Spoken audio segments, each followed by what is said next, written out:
সরে দিলে বাবু না মামা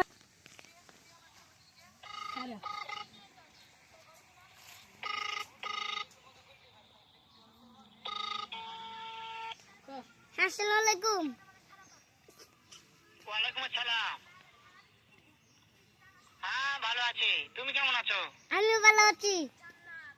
হ্যাঁ ভালো আছো না? আচ্ছা তুমি কার সঙ্গে আছো? আমি মামার সাথে আছি। ওই মাদার চোরের সঙ্গে? ওই মাদার চোর তো এতই হারামজাদা, ওই শুয়োর বাচ্চা, ওই লুটির বাচ্চা, ওই সাওয়াচুদি বেটা মাগির লিসা, এতই মাগির লিসা। ওই হারামজাদের আমি সামনে পাইলে একটা এমন একটা চটকানে মারবো, সারা মাদার চোর। আপনি যাবো তো শুনছে। শুনো তবে কি আছে, ওই মাদার চোর জায়গা আছে নাকি? ও আমার কথা সব শুনতেছে। ওই সাওয়াচুদির বেটাকে শুনে শুনে আমি বেশি বলবো, শুয়োরের বাচ্চা, শুয়োরের বাচ্চাকে আমি একটা এমন একটা চটকানে মারবো, সারা শুয়োরের বাচ্চা, লুটির বাচ্চা। আপনাকে